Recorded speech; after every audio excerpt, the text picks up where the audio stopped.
तो जो हमारा स्टैटिक फ्रिक्शन है, मतलब ये जो फ्रिक्शन फोर्स आ रहे थे FR1 FR2, ठीक है, ये जो फ्रिक्शन फोर्स थे इन्हें स्टैटिक फ्रिक्शन फोर्स बोलेंगे, और इनकी वैल्यू जीरो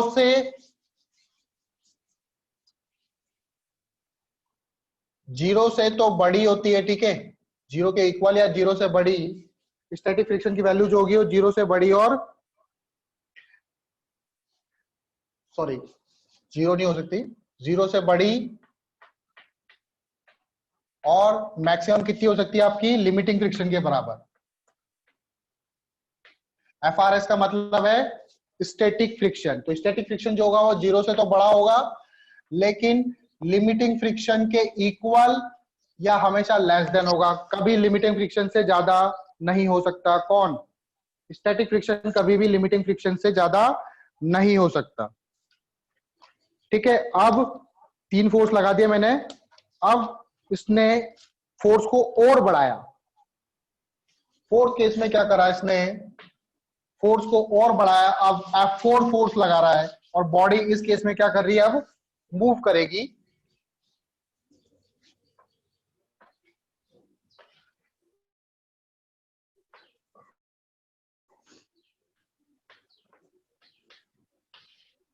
अब इसने फोर्स लगाया F4, now F4 is greater than F3। तो अब बॉडी क्या कर रही है, बॉडी मूव कर रही है। तो अब बॉडी जब मूव करना स्टार्ट कर देगी, तो अब इस पे जो फ्रिक्शन फोर्स लगेगा उसको हम लोग, क्योंकि बॉडी अब मूव करने लगी तो दैट इज काइनेटिक फ्रिक्शन, उसको बोलेंगे FRK। FRK that is kinetic friction, उसको बोलेंगे FRK that is kinetic friction. Again जो काइनेटिक फ्रिक्शन है FRK, वो डायरेक्टली प्रोपोर्शनल होता है किसके, नॉर्मल के। तो FRK इसको जब प्रोपोर्शनल रहेगा तो कांस्टेंट आएगा, यहाँ पर एक न्यूमेरिक कांस्टेंट आएगा दैट इज म्यू के, क्योंकि बॉडी अब मूव कर रही है दैट इज काइनेटिक। तो म्यू के एन, म्यू के को क्या बोलेंगे, इसको बोलेंगे coefficient of kinetic friction, coefficient of kinetic friction. अब आप चाहे कितना भी फोर्स बढ़ा लो, अब इस काइनेटिक फ्रिक्शन फोर्स की वैल्यू चेंज नहीं होगी। अब ये फोर्स जो है FRK, ये कांस्टेंट फोर्स होता है। FRK जो होता है ये कांस्टेंट होता है। अब चाहे आप फोर्स कितना भी बढ़ा लो, फोर्स फ्रिक्शन फोर्स और आगे नहीं बढ़ेगा, ठीक है, फ्रिक्शन फोर्स आगे नहीं बढ़ेगा। अब फ्रिक्शन फोर्स की वैल्यू यहां तक होगी। और जो FRK है, जो काइनेटिक फ्रिक्शन है हमारा, ये लिमिटिंग फ्रिक्शन से कम होता है। FRK की वैल्यू जो होगी वो लेस देन होती है FRL से। आप लोगों ने कभी शायद महसूस करा हो, जब हम गाड़ी को धक्का लगाते हैं, ठीक है, तो गाड़ी को जस्ट थोड़ा सा हिलाने में आपको बहुत ज्यादा फोर्स लगाना पड़ता है, और फिर एक बार जब गाड़ी मूव करना स्टार्ट कर देती है, फिर एक अकेला आदमी भी उसको धीरे धीरे धक्का लगा के आगे ले जा सकता है। लेकिन गाड़ी को अगर जब पहला थोड़ा सा पुश करना होगा, तो उसमें हमको काफी फोर्स लगाना पड़ता है, ठीक है। जैसे ही एक बार मूव करना स्टार्ट कर देगी, फिर उसको एक अकेला आदमी भी एक ट्रक को चला सकता है धक्का मार के। बस वो एक बार मूव करवाने की जरूरत है। एक बार वो मूव करना चालू कर जाएगा तो उसमें क्या होगा, फ्रिक्शन फोर्स कम लगना चालू हो जाता है। तो FRK जो होता है वो कम होता है as compare to FRL।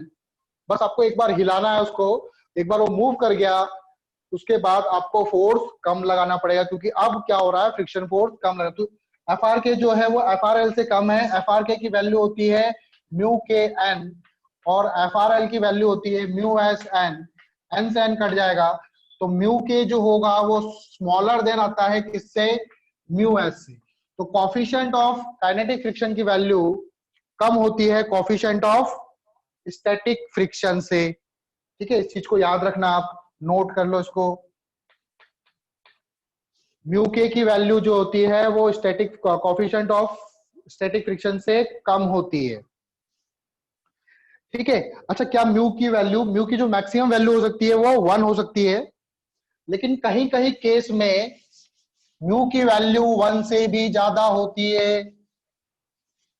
Mu की वैल्यू जनरली वैसे 0 से 1 के बीच में लाई करती है, लेकिन कभी कभी म्यू की value, mu can have value, mu की जो वैल्यू है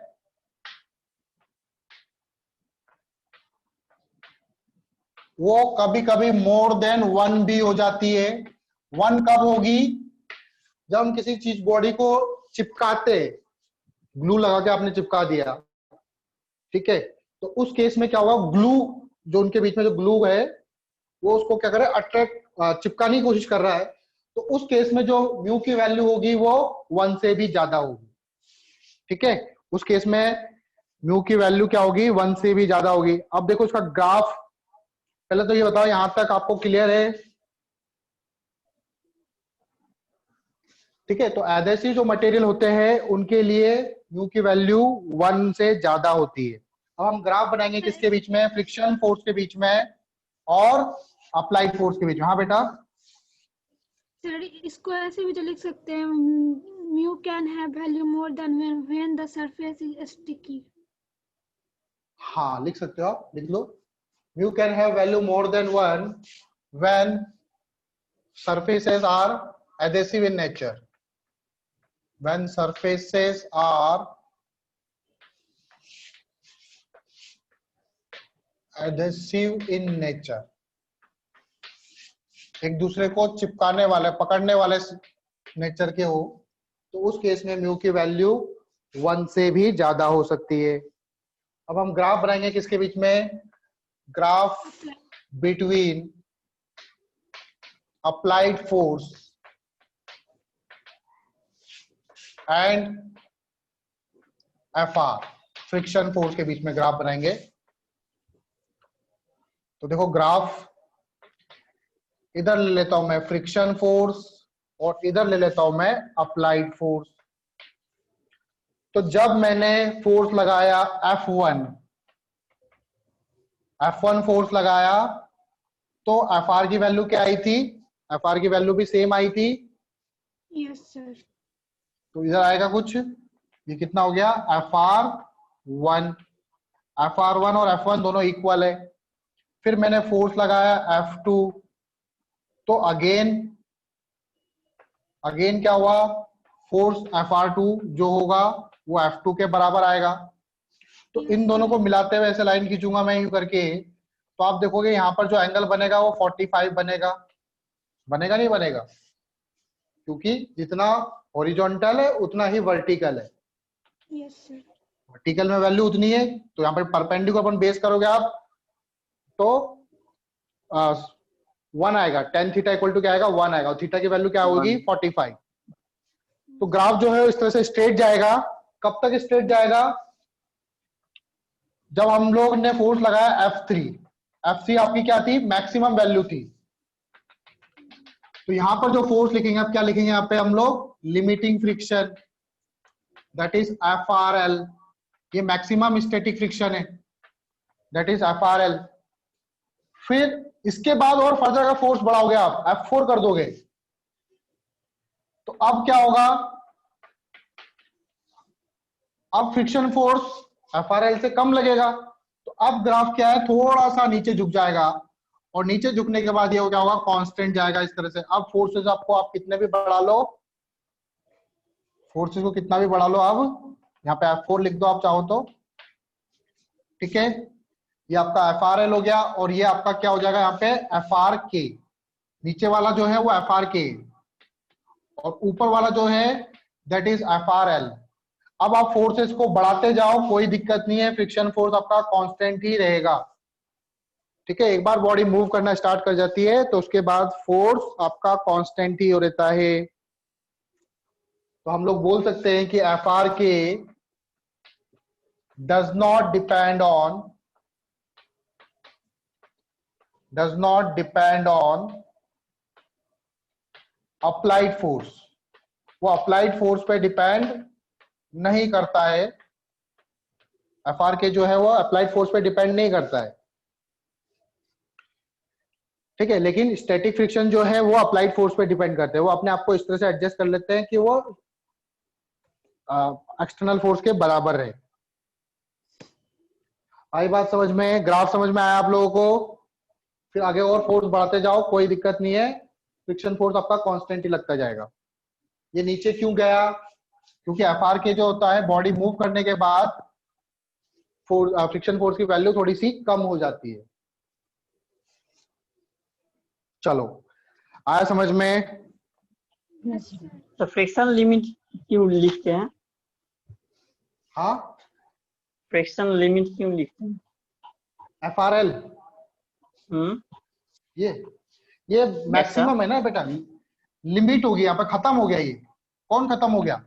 स्टैटिक फ्रिक्शन यहाँ पे खत्म हो गया, तो that is limit. Static friction की यहाँ तक ही लिमिट है, इसलिए उसको लिमिटिंग फ्रिक्शन बोलते हैं हम लोग। तो इसके आगे नहीं हो सकता? इसके आगे नहीं, इसके आगे फिर बॉडी स्टैटिक, फिर अब बॉडी मूव करिए तो उसको स्टैटिक थोड़ी बोलेंगे आप, वो तो काइनेटिक हो गई। यस, काइनेटिक ठीक है, वो तो अब काइनेटिक हो गया। बॉडी अगर मूव करना स्टार्ट हो गई तो वो काइनेटिक हो गया। चलो अब हम क्वेश्चन लेते हैं, एक क्वेश्चन देखते हैं, शायद आप लोग कर पाओगे इसको।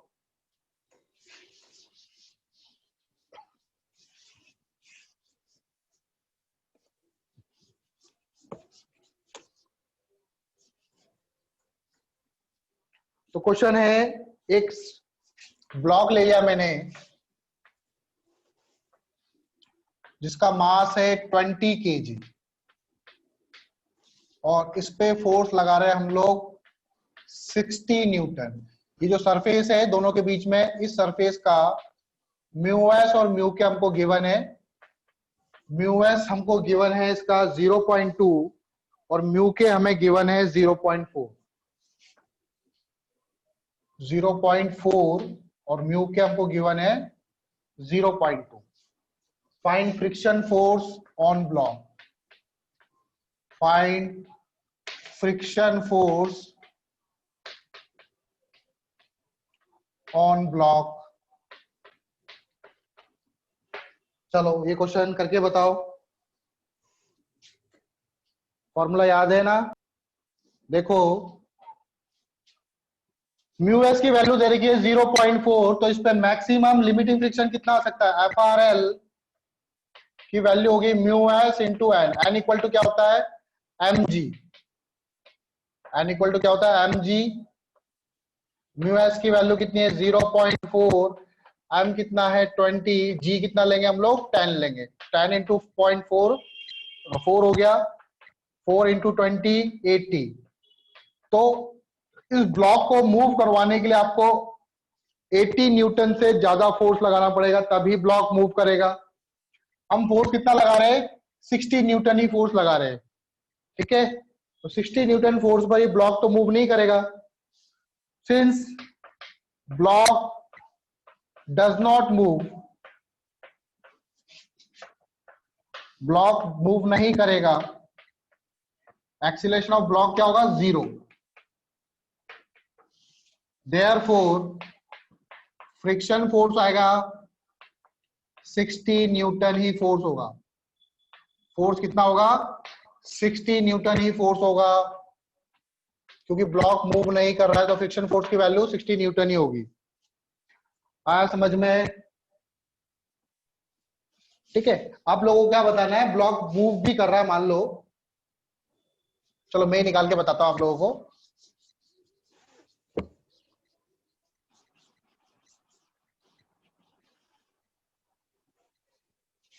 एक इंक्लाइन प्लेन दे रखा है, इसका एंगल थीटा दे रखा है, इस पर एक ब्लॉक रखा हुआ है जिसका मास है m। ये जो सरफेस है इसका म्यू दे रखा है। ठीक है, म्यू के ले लो वैसे चाहो तो, और ठीक है, जनरली आपको म्यू दे रखा होता है तो अगर ब्लॉक मूव कर रहा है तो जनरली हम लोग म्यू एस ही मानते हैं उसको। ठीक है, और ब्लॉक अगर मूव कर रहा है तो म्यू के मानेंगे हम लोग। ठीक है, दो ही वैल्यू होती है, तो म्यू के या म्यू एस। अगर ब्लॉक आपका म्यू दे रखा है आपको तो आपको म्यू एस मानना है उसको, या फिर ब्लॉक अगर मूव कर रहा है तो उसको म्यू के मानना है। तो देखो ये ब्लॉक मुझे गिवन है, ब्लॉक स्लाइड डाउन, ब्लॉक जो है वो स्लाइड कर रहा है, slide down on incline plane, find acceleration,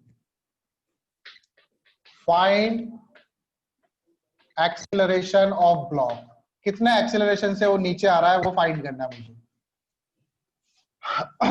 ठीक है, तो देखो ये नीचे क्यों आ रहा है, क्योंकि नीचे mg जो है उस पे ऐसे लग रहा है, म्यू का आपको वैल्यू mg सर। के कंपोनेंट नहीं, ये जनरल बना रहा हूं मैं, जनरल क्वेश्चन, कोई वैल्यू नहीं है, जनरल क्वेश्चन, जनरल है ना। तो mg लग रहा है ऐसे, सेंटर ऑफ मास पे mg नीचे की तरफ लगेगा, तो mg के दो कंपोनेंट होंगे, एक कंपोनेंट इधर होगा और एक कंपोनेंट इधर होगा। आपको पता है नीचे क्यों आ रहा है, क्योंकि नीचे की तरफ जो फोर्स लग रहा है वो क्या लग रहा है, इस तरफ mg sin थीटा लग रहा है, और ये वाला कंपोनेंट क्या होगा, mg ये वाला कंपोनेंट आपका mg cos थीटा होगा। नॉर्मल किधर लग रहा है, नॉर्मल इधर लग रहा है, opposite to mg cos theta. और फ्रिक्शन फोर्स किधर लग रहा है, फ्रिक्शन फोर्स इस सरफेस पे लग रहा है ऊपर की तरफ, और फ्रिक्शन फोर्स की वैल्यू क्या होगी, दैट इज म्यू एन। ठीक है, यहाँ पे जो म्यू दे रखा है वो आपको म्यू के समझो उसको, क्योंकि ये पहले से गिवन है कि स्लाइड कर रहा है। तो देखो इस ब्लॉक पर, ब्लॉक नीचे आ रहा है, तो नेट फोर्स कितना होगा, एफ नेट इक्वल टू क्या लिखूंगा मैं, mg sin theta minus friction force, ऐसे तो निकालते थे हम लोग, mg sin theta minus friction force. F net क्या होता है, एफ नेट आपका मास इनटू एक्सेलरेशन होता है,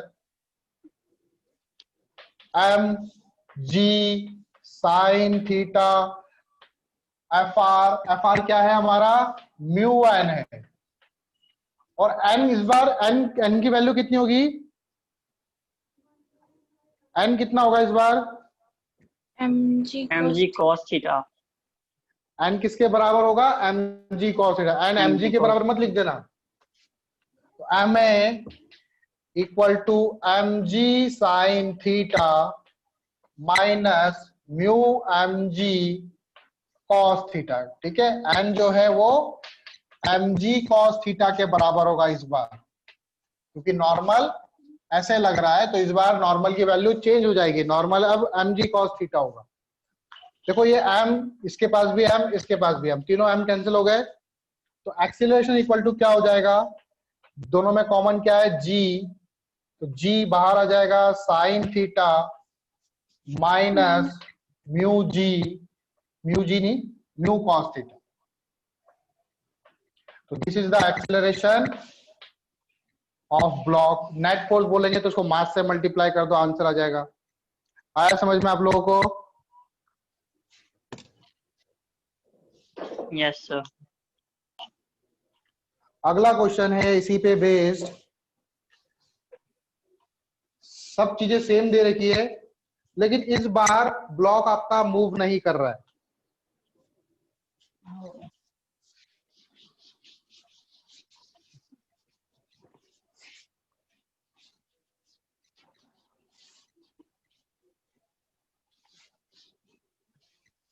अगेन आपको इंक्लाइन प्लेन दे रखा है, अगेन हम लोग जनरल फॉर्मूला ही निकालेंगे। ये आपका थीटा ग्राउंड पे रखा हुआ है, ठीक है, इंक्लाइन प्लेन। अगेन ब्लॉक जिसका मास है m, सरफेस के बीच का म्यू आपको गिवन है म्यू। यहां से मैं एक फोर्स लगा रहा हूं, ठीक है, यहां से मैं एक फोर्स लगा रहा हूं ऊपर की तरफ। इसकी वैल्यू मिनिमम कितनी हो सकती है और मैक्सिमम कितनी हो सकती है कि ब्लॉक जो है अपनी ही पोजीशन पे बना रहे। Find F minimum and maximum, F maximum, F की वैल्यू एक तो मिनिमम कितनी होगी और मैक्सिमम कितनी होगी, so that block will be at rest, block will be at rest, जो आपका ऊपर वाला ब्लॉक है वो रेस्ट पे ही रहना चाहिए, तो उसके लिए मैक्सिमम कितना फोर्स हो सकता है और मिनिमम कितना हो सकता है। ठीक है, कैसे करोगे आप? करोगे क्या आप लोग? चलो देखो इसका सॉल्यूशन देखो। मान लो ये मिनिमम फोर्स लगा रहा है, अभी क्या लगा रहा है? कम से कम फोर्स लगा रहा है, जस्ट ऐसे पकड़ रखा है इसने। ठीक है, तो अभी फ्रिक्शन फोर्स किधर लगेगा? बोल, ये तो नीचे आना चाहता है ना, अभी मैंने तो उसको अच्छे रोक रखा है, तो अभी फ्रिक्शन फोर्स किधर लगेगा? इस तरफ, Fr। ठीक है, again component mg sin theta इधर लगेगा, और इस तरफ mg cos थीटा लगेगा, और ये आपका नॉर्मल इक्वल टू हो जाएगा mg cos theta. Since block जो है अभी रेस्ट पर है, एफ मिनिमम निकाल रहे हैं अभी हम लोग। Since acceleration of block is 0, block move नहीं कर रहा है या एक्सीलरेशन ऑफ ब्लॉक 0 है, इसका मतलब जो नेट फोर्स है वो 0 होगा।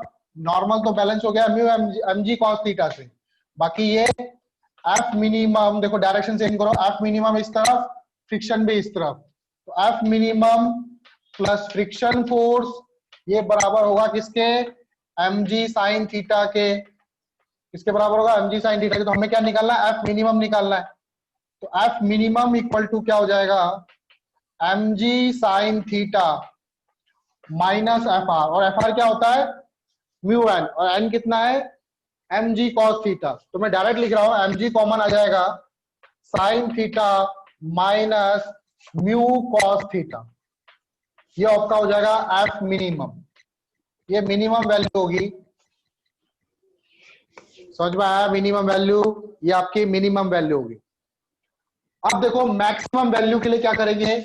जब ये मैक्सिमम फोर्स लगाएगा, जब ये मैक्सिमम फोर्स लगाएगा उस केस में देखो, मतलब अब अगर मैं फोर्स बढ़ा दूं तो ये ब्लॉक ऊपर मूव करने लग जाएगा। इसका मतलब इस केस में जो फ्रिक्शन फोर्स लग रहा है वो इस साइड लग रहा है, क्योंकि अब मैक्सिमम, क्योंकि इसके बाद क्या है? ब्लॉक ऊपर मूव कर जाएगा। ठीक है, अब मैं ऊपर की तरफ फोर्स, तो मैक्सिमम वैल्यू है फोर्स की, तो इस तरफ क्या लग रहा है? Mu mg cos theta, sorry F R, friction force आपका इधर लग रहा है, mg sin थीटा भी आपका इसी तरफ लग रहा है, mg sin थीटा। तो देखो एफ मैक्सिमम कैसे निकलेगा? इक्वेशन को बैलेंस करो, ऊपर वाले फोर्सेस नीचे वाले फोर्सेस, तो एफ मैक्स सम होगा किसका? एफ आर का प्लस mg sin थीटा का। तो एफ आर की वैल्यू रखोगे, एफ मैक्स डायरेक्ट लिख रहा हूं मैं, ये आ जाएगा आपका sin theta plus mu cos theta आ जाएगा। अब एफ आर की वैल्यू रखोगे n म्यू n, तो एफ मैक्स आ जाएगा mg sin theta plus mu cos theta. तो to remain block at rest, तो आपको कितना फोर्स लगाना पड़ेगा कि ब्लॉक रेस्ट पे रहे? To remain block at rest, तो जो हमारे फोर्स की वैल्यू होगी वो एफ मिनिमम से इक्वल या ग्रेटर देन और एफ मैक्सिमम से लेस और इक्वल, इसके बीच में अगर फोर्स लगाओ तो बॉडी आपकी रेस्ट पे रहेगी। कम कर दोगे तो ब्लॉक नीचे आ जाएगा, ज्यादा कर दोगे तो ब्लॉक ऊपर चल जाएगा। आई बात समझ में?